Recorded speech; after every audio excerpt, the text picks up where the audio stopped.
How do you experience prosperity? Seldom, maybe, or often? That's fine. Many people equate prosperity with money. They think that if they have a lot of money, they are prosperous. And that may be a good part of the picture. But prosperity is also a sense of health and wholeness and well being. It's about being rich in your relationships, free from worry, living in the flow of life. If you are doing these, or many of these anyway, you must be feeling prosperous. But how do we experience the opposite of that? How do we experience lack and limitation?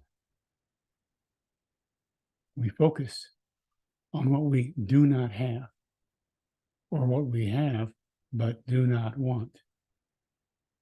We compare ourselves to others. That is so easy to do. Somebody comes driving up in a car that's nicer than yours or not nice at all, and you compare, perhaps, maybe even not really consciously. You make assumptions about the people who are driving. It's something that we tend to do unless we catch ourselves. And as in so many things, just having the trigger saying, this is something that I want to notice if I'm feeling less than or greater than another person. What's going on here? How am I comparing? Because that is not true prosperity. That's really a misuse of universal law, the law of giving and receiving. It's about circulation. It's about knowing that we are here for ourselves and each other. There is something great about being in this world, knowing that every person you see has a gift to give you, and you have a gift to give every person you see. That is living in true prosperity. But we want to create prosperity. I'm going to share with you today 4 elements to creating prosperity. The first one has to do with consciousness. It's about seeking first the kingdom of God, and then all other things come to you. That's what we read in the Bible. Also, it's about being centered in God, the omnipresent substance. See, our substance is that invisible matrix that is all around us, and we co-create with God through our thoughts, our feelings, our actions, our words. But it is unlimited. It is a limitless supply. And God is divine intelligence, infinite intelligence, seeking to express to us, through us, as us. That is one of the elements to creating prosperity. I want to share with you something from a pamphlet called The Golden Key. This is from Emmett Fox. This says, I'm just reading part of it. Whoever you are, wherever you may be, the golden key to harmony is in your hand now. This is because in scientific prayer, it is God who works, not you. And so your particular limitations or weaknesses are of no account in the process. You are only the channel through which the divine action takes place. And your treatment will be just the getting of yourself out of the way. Beginners often get startling results the first time. For all that is essential is to have an open mind and sufficient faith to try the experiment. Apart from that, you may hold any views on religion or none. As for the actual method of working, like all fundamental things, it is simplicity itself. All you have to do is this: stop thinking about the difficulty, whatever it is, and think about God instead. That is the complete rule. And if you only will do this, the trouble, whatever it is, will disappear. It makes no difference what kind of trouble it is. It may be a big thing or a little thing. It may concern health or finance, a lawsuit, a quarrel, an accident, or anything else conceivable. But whatever it is, stop thinking about it and think of God instead. That's all you have to do. It never fails to work when given a fair trial. Work by rehearsing anything or everything that you know about God. God is wisdom, truth, inconceivable love. God is present everywhere, has infinite power, knows everything, and so on. It matters not how well you may think you understand these things. Go over them repeatedly. But you must stop thinking of the trouble, whatever it is. The rule is to think about God. If you are thinking about your difficulty, you are not thinking about God. Your object is to drive the thought of the difficulty out of your consciousness for a few moments at least, substituting for it the thought of God. Leave the question of ways and means to God. You want to get out of your difficulty, and that is sufficient. You do your half, and God will never fail to do God's. So we want to begin with consciousness. We want to be in that place of living centered in God, knowing that wherever we are, God is, and that all we have to do is focus on God, and all things will work together for good. The second element has to do with attitude. If you have a heart of love, of harmony, of joy, then you feel prosperous. It's about living in the now. How often do you spend time thinking about regrets of the past? What I could have done, what I should have said, these things that we can't really make any changes in. Or maybe we're worried about the future. We think about not only our everyday to-do list, but about the health and well-being of our loved ones, how we're going to accomplish this goal, overcome this challenge. We're living in the future or the past too often or too much of the time. It doesn't mean we don't want to learn from the past, and it doesn't mean we don't want to plan for the future. But we want to spend most of our time living in the now, right here, right now. Right now, what are you thinking? What are you feeling? What are you anticipating?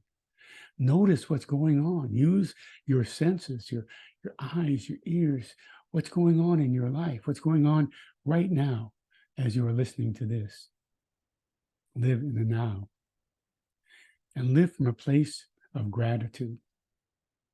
When we look for prosperity, we will find prosperity. We see prosperity. We expect prosperity, and we live with a grateful heart. If you spend 10 minutes a day, morning or night or both, just noticing those things in your life for which you feel grateful, you will be drawing to you more to be grateful for. It's a spiritual magnetism of some sort. It brings to you more than you can even imagine. And we want to overcome our fear of lack. The real challenge is not the lack of things, but the lack of faith in the reality of God as infinite supply.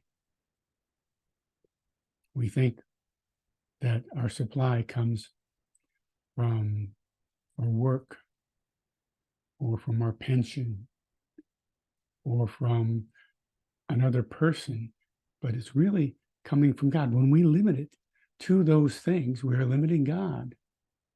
You may have an incredible divine idea that just requires some action on your part. You can follow through and find that you are feeling greatly prospered financially, health-wise, in joy, enthusiasm, and love, in a sense of being on purpose with your purpose. So the second element has to do with the attitude. First consciousness, then attitude. The third, and these are not in any particular order, is faith. We want to be open to divine ideas. When you pray, when you meditate, are you listening? Are you saying, God, what is mine to do? What are my next steps or my next step in this situation to accomplish this goal, to overcome this challenge, to be in the highest prayer for myself or for another? We want to open to divine ideas because that is the only true wealth. It's always available, but our wealth comes from ideas to start with, from an understanding of divine ideas, the spark of awareness we get from God. Maybe in the middle of the night. Have you ever woken up in the middle of the night with this wonderful idea? I try to keep some way to record these things. If I wake up in the middle of the night and I have, oh, there's a way to go, or there's something for me to stop doing or to change. And then I make a note of that. And then later, when I wake up fully, I go back to that note. See, is that for me to do? How does it feel?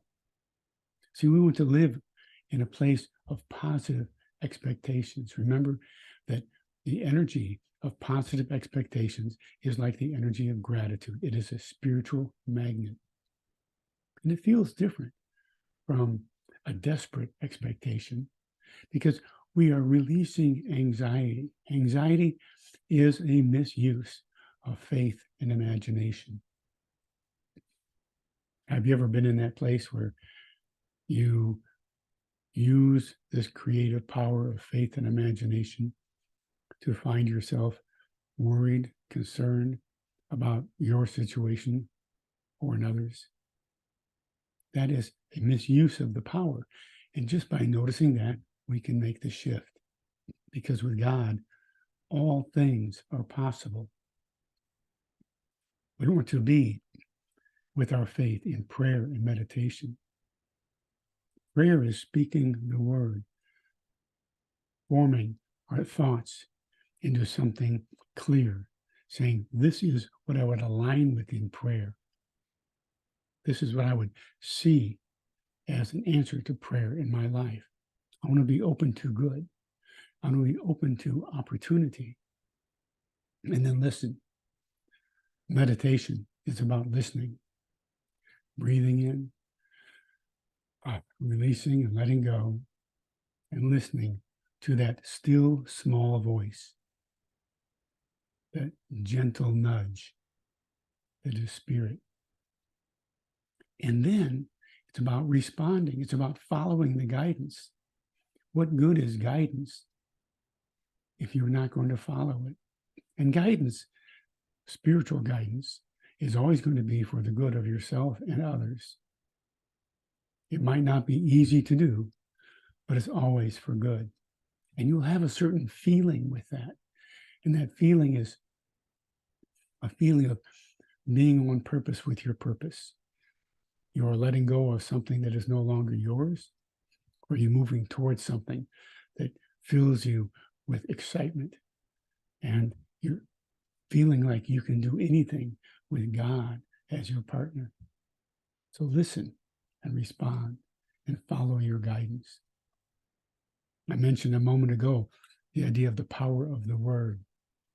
When we form our thoughts into words, when we speak them out loud, even if we're alone in a room, speaking the word has power because we have gone from this place of a bunch of ideas in our mind to forming that into something that is part of the co-creation with God. A word of gratitude, a word of thanksgiving, a personal affirmation, a positive affirmation. Words draw to us what we are thinking about and we are putting out into the universe. faith is not always easy. Sometimes we have incredible challenges. I was reading recently about Maya Angelou. She dealt in her life with so much. She dealt with racism, sexual abuse, poverty. When she was young, she had some traumatic events, and she became mute for 5 years. She had told somebody who had abused her at age 8. She told somebody, and that person shared who had abused her at age 8. And the man ended up getting killed, probably by her uncles. She thought at the time that her voice had done that. By speaking those words, she thought she was responsible for the death of another. She decided she would not speak again. For 5 years, she immersed herself in reading, in listening, observing the world around her. She read Shakespeare and Dickens and so many other wonderful authors. Finally, she had a teacher who convinced her, when she was thinking about her poetry and reading about poetry, her teacher said, "You do not love poetry until you speak it." And after 5 years, she began to speak again. Her spirituality gave her strength and guidance to overcome hardships. She learned the power of forgiveness, the power of acceptance. She opened up to the flow of good and of giving and receiving. And by being in that place of giving and receiving, she was in that flow, and she was prosperous in so many ways. She made a difference in the lives of millions of people through her words, through her actions, through her writings. Here's a woman you might never have heard of. Her name is Tanya Pluckrose. She's a woman who was working, enjoyed her work. She really immersed herself in her work. And then the project that she was working on that meant so much to her got canceled. I mean, this was how she defined herself, was with this project. So she was down in the dumps. She was resentful. She didn't know she had anything to live for. But then she decided to change. She didn't like feeling what she was feeling. She decided to forgive. She opened to the flow of good. It was a complete shift in perception for her. It removed the block to her good. That's what happens sometimes, is we feel justified in our resentment.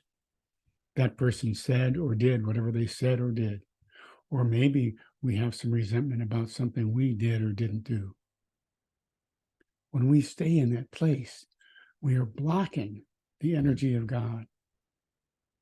We need to remove that block by shifting how we see things, by looking to other ways, and knowing that when we remove the block to our good, we will find success and happiness. So the 4 elements to creating prosperity are: 1, open to the flow. There is an infinite supply of good available to us.